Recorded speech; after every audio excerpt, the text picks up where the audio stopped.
Hi everybody, I'm Monica. I'm Candace. We are Glass Over Teakettle, and we're so glad you're here. Welcome. Yeah, what are we talking about today? Glass. We're talking about glass selection. Don't ask me. I don't know. We're going to talk about the second step in the glass process. The first step was... sketching. Yay. Sketching. Now I'm here. It's okay. You're here. Last week we talked about sketching, creating your pattern, really important. And today we're going to talk about another important step, which is glass selection. So let's get started.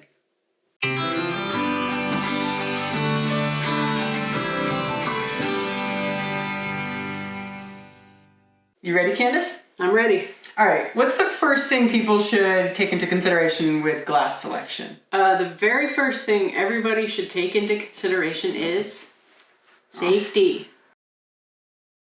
Safety first. All right. Glass, once big sheets of glass have been cut, they're like little knives, and it will cut you, and you will not notice until there's blood everywhere. They're very sharp. We do go through a lot of Band-Aids in the studio because I do not wear these. I mean, I always wear my gloves. Every time. But actually, glass selection with your collection of glass is where I have the most cuts because unbeknownst to you, there's like a sharp piece just right nearby. So it's true. When you're dealing with your glass collection and handling a lot of cut glass, put these on. Yeah. Safety first. Okay, what's the first thing to consider when you're picking glass? So I think the first thing to consider when you're picking glass is, are you going to use a lot of opaques or are you going to use transparents? Now, opaque is a glass like this that is not see-through with light. Oh, okay. You can't see my hand behind it. I'll show you one that's not opaque. You can see my hand. Yep. So it's transparent. Transparent. And it's important to know why do you think, So if it's transparent, the light in a window or wherever your client is hanging it will change the way the glass looks. It might change the color. It might change how the texture looks. So you just want to be aware of, when to use transparents versus opaques. And if your client's hanging it against a wall as opposed to a window, opaques are great because then you don't have to worry about how light changes anything. And opaques will be a little bit more bold against a wall. Yeah, they'll be bold. I made a pattern recently inspired by one of our favorite artists, Banksy. He's a street artist. And I chose an opaque red for the red balloon, this iconic red. Can you put it a little closer? So some parts of this are not opaque, but I really wanted that red heart to be a pop of color that never changed depending on the light, so I used opaque. But that brings us to our next example of textured patterns in the glass. I wanted glass that looked like a windy day, and I made sure that when I chose the glass, I picked a section of the glass that had enough swirls. This is from the same collection. Swirls, and I made sure I cut it all in the same direction. We'll go into that more when we do our cutting video. There's a lot of tips with cutting. But it's really hard for me to see a stained glass piece that's beautiful, but if the sky or the background is going in different directions, it's not cohesive. Nailed it. It's not cohesive and it bothers me. So when you're choosing glass, make sure you have enough glass to get the effect you want if you want special textures.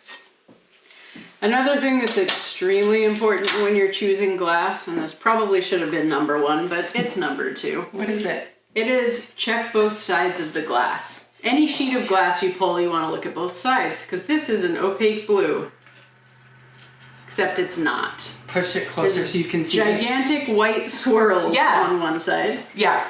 So you definitely want to make sure you're looking at both sides of any glass you choose, because there are a lot of variations in glass like that. The other thing that changes when you look at another side is the direction of whatever pattern is on that glass. So this glass, for example, gorgeous orangey pink, stripes on one side, swirls on the other. So just make sure you're checking both sides. Make sure you use whichever side you want. Or if it's something where you want it to be the same front and back, You don't want to use a textured glass that's different on both sides. So I love this glass. It looks like a sunrise or a sunset, so I make a lot of horizons with this, but this is all we have left. Yep. I'm gonna hoard it. You have to fight me for it. It's a good piece of glass. But yeah, checking both sides is really important.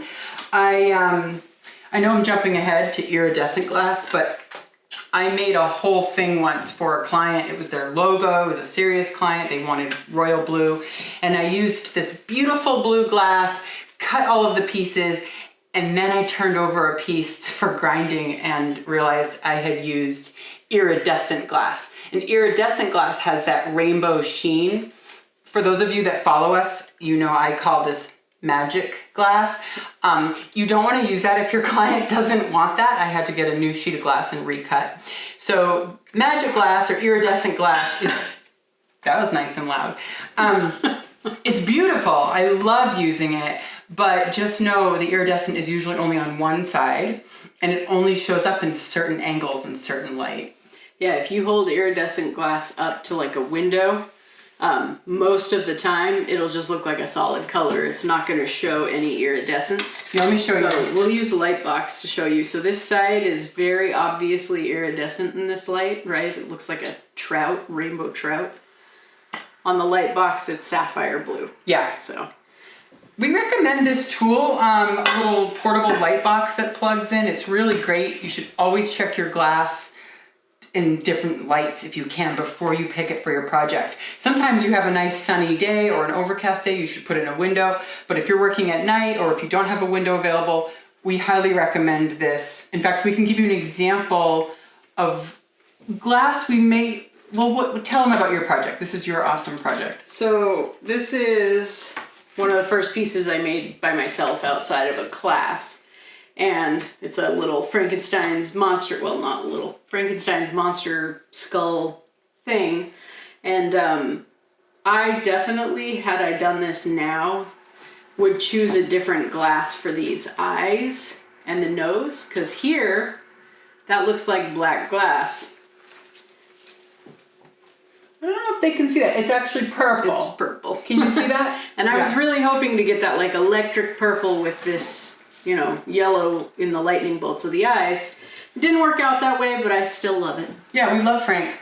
But that's an example of where maybe purple opaque glass, if you really want a color to pop, you might want to consider opaque. The other thing we look at besides patterns on a glass is texture, for sure. And sometimes patterns have a texture. You should always know which side to use because we always cut on the smoother side, smoother. Some textured glass, both sides feel very bumpy, but usually there's a better side to cut on, which we'll talk about when we talk about cutting. But I recently used a lot of this beautiful clear water glass. Yay. I love it. I like the sound effect. Yeah, and one side is smoother than the other, but the thing I want to mention about textured glass or patterned glass is to make sure you're using it the same direction. Because if I had used, I'll show you guys my recent mermaid piece. I used this for the background and I made sure the water glass all went in the same direction. Let me pause and show you guys a glass choice on the mermaid that I may have done differently had it been hanging in a window. I really wanted iridescent, that's that magic rainbow glass. I wanted that for her hair, and I wanted her skin tone to be a beautiful, rich color. But I want to show you the difference if this mermaid were be hanging in a window versus against a wall.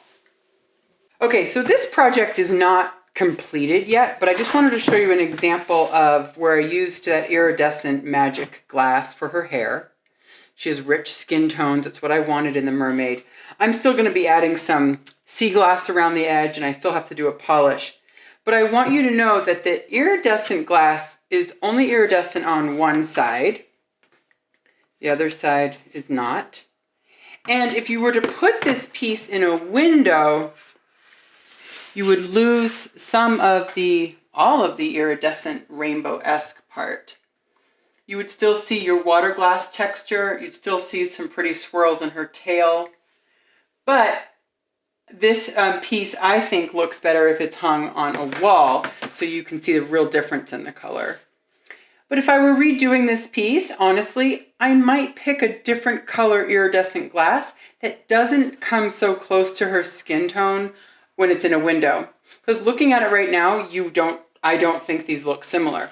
But in a window, it does. This arm almost looks like hair. So for me, I might have picked a different color glass. I'm going to stand by it. I still think she's gorgeous. But that's an example of where I might have picked a different glass selection from the get-go. We're back from showing you the mermaid, and I stand by my choices. I love the mermaid, but I might have picked a different color hair that wasn't so close to the skin tone. If the client were to hang it in a window, I might pick a different color hair. It's a beautiful piece, and it'll look awesome on the wall. Oh, thanks. So let's just recap glass choice. This is an important step because, you know, cutting the glass, you have to also consider the cost, because different colored glass, when we first started, I didn't know, and I was cutting pink and purple and red like nothing. And now we know that that's a really expensive glass compared to clear. Pink especially is quite expensive because they actually use gold to melt into it to make the pink color. So, allegedly. Yes. Check us on that. Those are the rumors we hear. Those are the rumors. If we're wrong, let us know. Please don't take apart our pink stained glass and cash it in for gold. But we've heard it's more expensive because of that reason, and it's becoming harder and harder to find, actually. Yeah. So know the cost of your glass, know the textures, the patterns, check both sides, and if you can, pick glass according to whether or not it'll be hung in a window or against a wall. Definitely. Yeah, so we're making new videos. They're coming out every Wednesday, and we're doing the process steps right now for new glass artists or experienced glass artists. We just want to say there are a lot of techniques out there, right? We're not the end all on advice. We've just had a lot of experience together. We've made over 1,000 pieces. We've learned a lot of lessons. Yeah, we've probably made over 1,000 mistakes. Easily. And we're going to share those with you. So we really appreciate if you like and subscribe and click the bell and all the YouTube things so that you can stay up to date on stained glass tips. But yeah, put anything in the comments, any questions you have about glass selection or anything else, we'll answer. Yeah, we'll be here every Wednesday, and in the meantime, we'll be chatting with you in the comments. So just let us know if you have anything you want to learn about. If you have a technique that you think works and you would like us to know about it or try it, that'd be awesome. Just put it in the comments. Yeah. Can I take these off? No. I have to, just for a minute. All right, we'll put glass away and we'll see you next week. Awesome. Thank you. Bye. See you later.